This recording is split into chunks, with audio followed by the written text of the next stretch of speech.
गुजरात के राजकोट में प्रधानमंत्री नरेंद्र मोदी ने नवनिर्मित Matoshri KDP multi speciality hospital का उद्घाटन किया है। इस दौरान उनके साथ गुजरात के मुख्यमंत्री भूपेंद्र पटेल भी मौजूद रहे। इस दौरान पीएम मोदी ने एटकोट में एक जनसभा को संबोधित किया।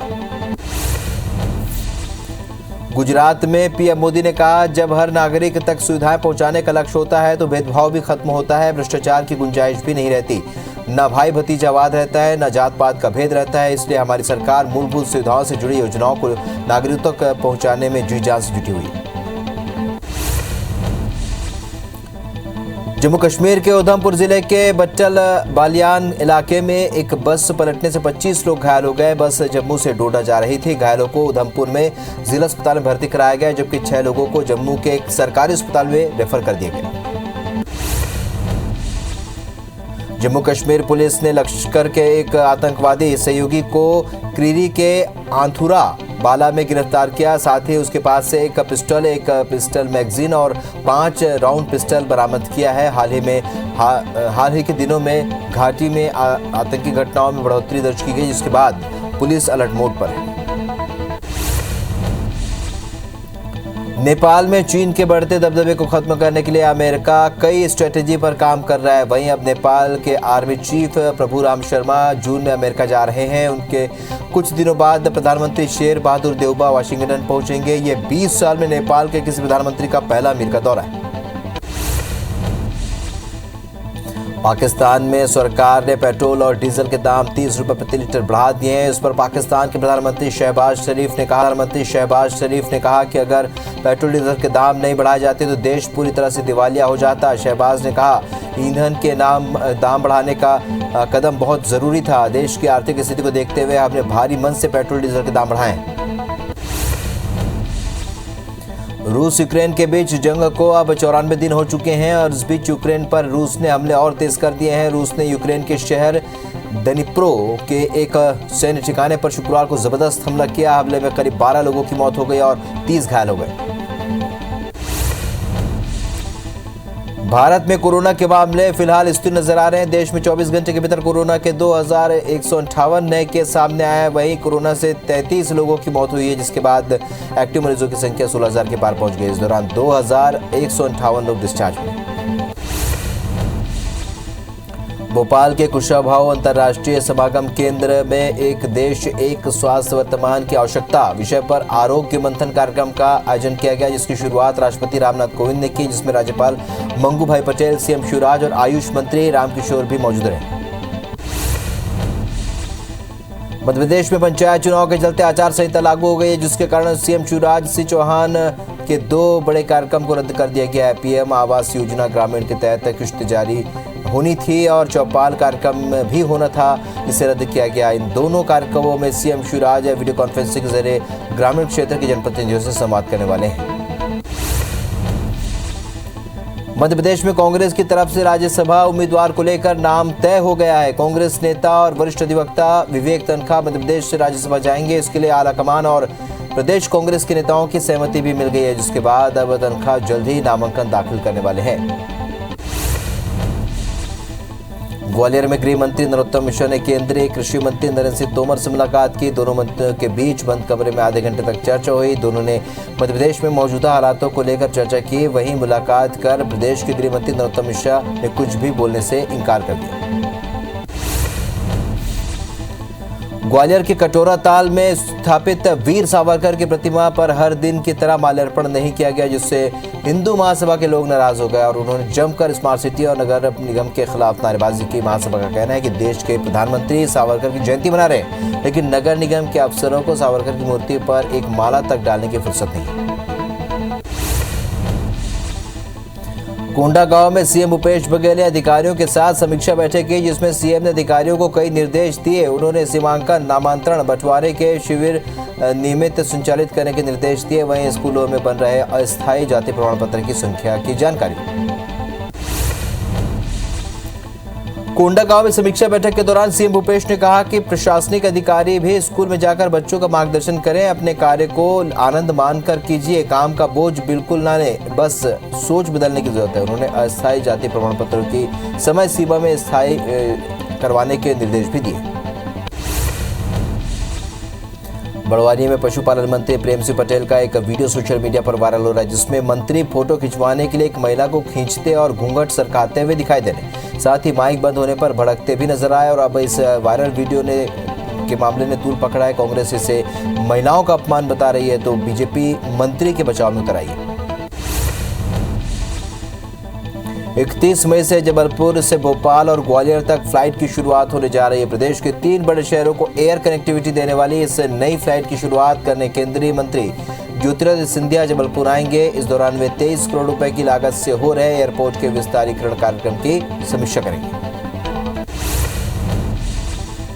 गौरेला पेंड्रा बारवाही जिला पुलिस की कार्यशैली पर सवाल उठने लगे हैं। दरअसल 14 महीने पहले 11 मार्च 2021 को पूर्व एसपी सूरज सिंह परिहार के एफबी पर फर्जी अकाउंट बनाकर पैसों की मांग की गई थी, जिसे लेकर 14 मार्च 2021 को गौरेला थाने में एफआईआर दर्ज हुई थी। लेकिन अब 14 महीने बीत जाने के बावजूद पुलिस के हाथ खाली हैं।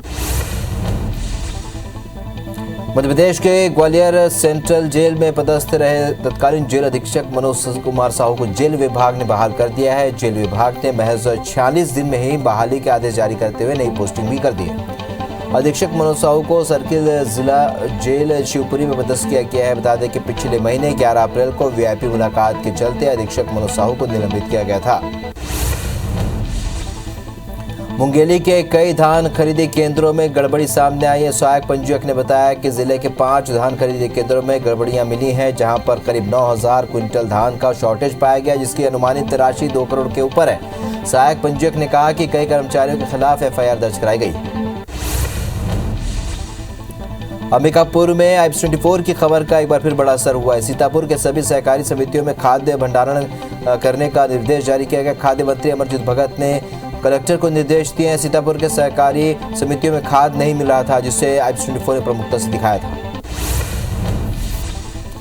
इंदौर को सड़कों के मामले में 2300 करोड़ की नई सौगात मिलने वाली है। यह केंद्रीय सड़क मंत्री नितिन गडकरी और सीएम शिवराज 29 मई को शहर के विकास के लिए सड़क और फ्लाईओवर की सौगात देंगे। NHAI की इन योजनाओं के तहत इंदौर इच्छापुर मार्ग का निर्माण होगा। वहीं इंदौर हरदा 4 लेन और राउ जंक्शन बाईपास पर 4 लेन फ्लाईओवर बनाया जाएगा। केंद्रीय मंत्री ज्योतिरादित्य सिंधिया के बेटे महाआर्यन सिंधिया बीते 2 साल से ग्वालियर में ज्यादा सक्रिय नजर आ रहे हैं, जिसे लेकर राजनीति के गलियारों में चर्चा है। IPS24 से बात करते हुए महाआर्यन ने कहा कि मैं लोगों से मिलकर बातचीत कर रहा हूं, लेकिन फिलहाल राजनीति में नहीं आ रहा हूं। 24 मई को सीएम शिवराज के अभियान से जमा किए गए खिलौनों को अलग अलग आंगनबाड़ियों में जरूरत के मुताबिक पहुंचाया गया। खिलौनों को आंगनबाड़ियों तक पहुंचाने की जिम्मेदारी मंत्री विश्वास सारंग को दी गई थी। मंत्री सारंग ने तैयार सूची के हिसाब से खिलौनों का निरीक्षण कर आंगनबाड़ियों में भिजवाया। मातृ शिशु मृत्यु दर कम करने के लिए लक्ष्य योजना की शुरुआत की गई। इसके तहत इंदौर के शासकीय MTH अस्पताल की गुणवत्ता को जांचने के लिए राष्ट्रीय दल दिल्ली और तमिलनाडु से इंदौर आया है। 2 दिन तक अस्पताल का दौरा करने के बाद फाइनल रिपोर्ट तैयार की जा रही है।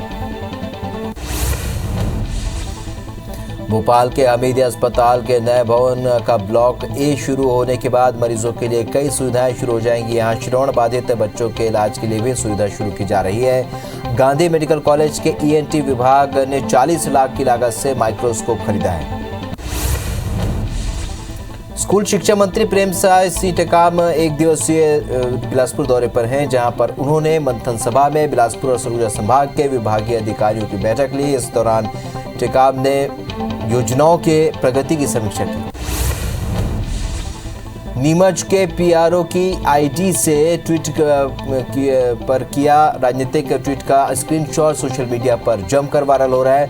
वायरल ट्विटर में पूर्व मंत्री नकुल दुबे का कांग्रेस ज्वाइन करने पर कांग्रेस में स्वागत किया गया, हालांकि अधिकारी ने ट्वीट को गलत बताया।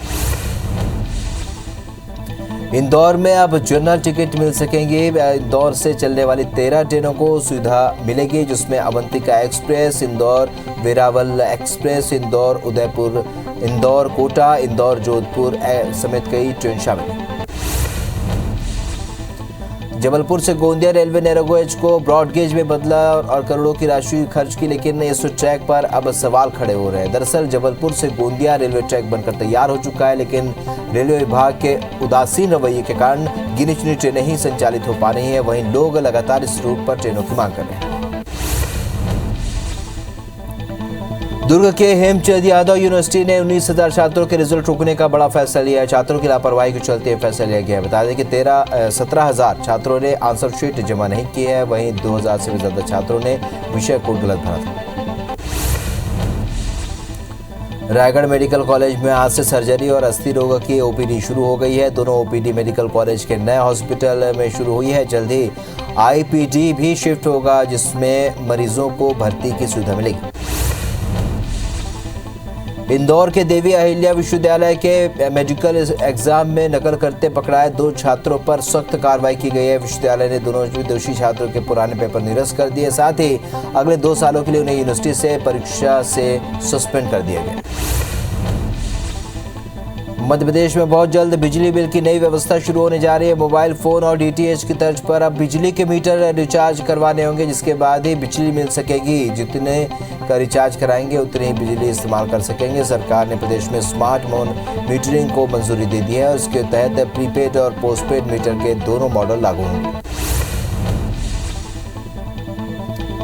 रायपुर के करण नगर में पीलिया फैलने की सूचना से हड़कंप मच गया। लोगों को उल्टी दस्त की शिकायत हुई, जिसके बाद स्वास्थ्य विभाग की टीम मौके पर पहुंची और उन्होंने चिन्हित लोगों की रायपुर के जिला अस्पताल में भर्ती कराया गया। नालियों में क्लोरीन का छिड़काव किया गया। मध्य प्रदेश में प्री मानसून एक्टिविटी जारी है। अरब सागर और बंगाल की खाड़ी दोनों तरफ से प्रदेश में नमी आ रही है। बीते 24 घंटे में कटनी, शहडोल, जबलपुर, दमोह और ग्वालियर में बारिश हुई और आज भी रीवा, शहडोल संभाग के जिले समेत भिंड, मुरैना, ग्वालियर बारिश के आसार हैं। छत्तीसगढ़ में नौतपा के दौरान राहत की बारिश का दौर जारी है। प्रदेश में बादल और ठंडी हवाओं ने गर्मी से राहत दी है और प्रदेश का तापमान 40 डिग्री के करीब दर्ज किया गया। मौसम विभाग के मुताबिक आज भी कुछ स्थानों पर बारिश की संभावना है। कई हिस्सों में अंधड़ के साथ बारिश हो सकती है। नर्मदा प्रोजेक्ट से पानी की सप्लाई नहीं होने पर राजधानी भोपाल में फिर से जल संकट गहरा गया है और शहर के 150 से भी ज्यादा क्षेत्रों में पानी की किल्लत हो रही है, जिससे 8 लाख लोगों को पानी के लिए समस्या का सामना करना पड़ रहा है। वहीं नगर निगम की भी लापरवाही सामने आ रही है। धमतरी जिले में बरसात के मौसम में महानदी के किनारे बसे करीब 77 गांव बाढ़ की चपेट में आ सकते हैं और जिससे इन गांवों में जनजीवन पूरी तरह से अस्त व्यस्त हो जाता है। ऐसे में इन गांवों को बाढ़ से बचाने के लिए जिला प्रशासन ने कवायद तेज कर दी। मध्य प्रदेश में रिकॉर्ड गर्मी के कारण कई इलाकों में पानी का संकट छाया हुआ है। जबलपुर के बरगी में नर्मदा पर बना रानी अवंती बाई लोधी बांध का जलस्तर भी काफी कम हुआ है। बरगी बांध के आसपास बड़ा हिस्सा कम होते जलस्तर को दिखाता है। हालात यह है कि जहां जलभराव का क्षेत्र था वहां अब हरियाली और पानी के बीच डूबे हुए टापू भी दिखाई देने लगे। बांध प्रबंधन से मिले आंकड़ों के मुताबिक बांध में अभी 37.67% पानी का भराव है। बेमेतरा के वार्ड क्रमांक 18 के वार्डवासी मूलभूत सुविधा नहीं मिलने से बहुत परेशान है। वे लगातार 3 साल से बिजली पानी की सुविधाओं के अभाव को लेकर नगर पालिका और पार्षद से कई बार शिकायत कर चुके हैं, लेकिन कोई भी निराकरण नहीं निकला।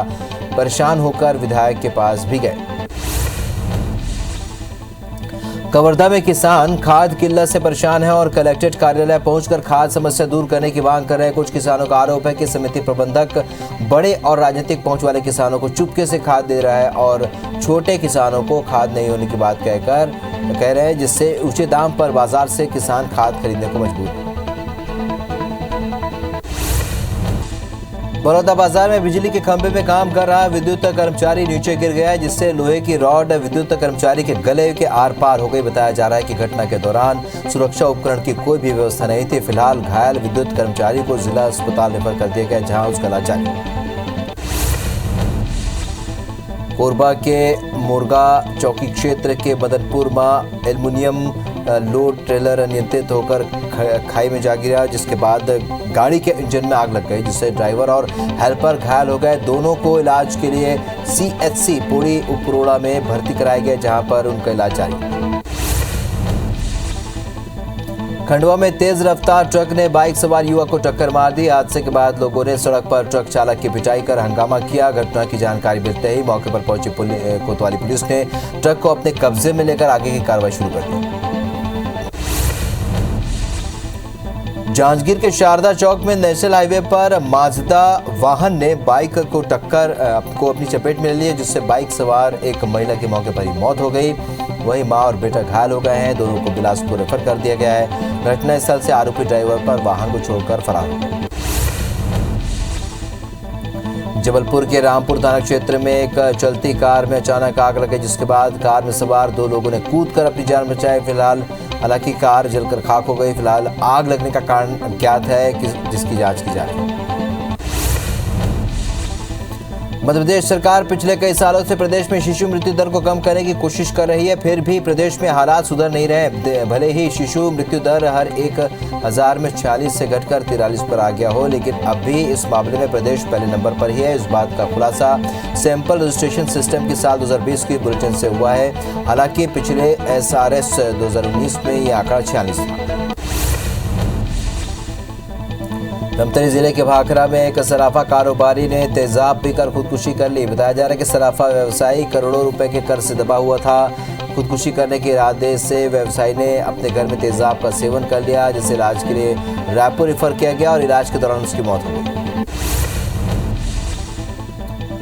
सेंट्रल GST की टीम ने शुक्रवार को शहर के 2 बड़े कारोबारियों के संस्थानों में दबिश दी, जिसमें वाधवानी ट्रेडर्स और पुराना बस स्टैंड स्थित होजियरी की दुकानों पर कार्रवाई की गई। बताया जा रहा है कि 4 सदस्यीय टीम कार्रवाई के लिए पहुंची और दोनों फर्मों के खिलाफ GST चोरी की शिकायत। EOW नापतोल विभाग के रिटायर्ड नियंत्रक शलभ कुमार जैन की अब तक की जांच में कई बेनामी संपत्ति के दस्तावेज जब्त कर चुकी है। शुरुआती जांच में जैन के पास वेतन समेत दूसरे भत्तों की आय से 70 से 80% से ज्यादा संपत्ति मिली है। EOW अधिकारियों के मुताबिक फिलहाल कार्रवाई जारी। बालोद के वन विभाग की टीम ने निपानी गांव के चंद्राकर आरा मिल में छापेमारी की, जहां से 7 ट्रैक्टर प्रतिबंधित लकड़ी, कौहा के गोले और 2 घन मीटर लकड़ी जब्त की गई और मुखबिर की सूचना पर यह कार्रवाई की गई, जिससे आरा मिल संचालकों में हड़कंप का माहौल है।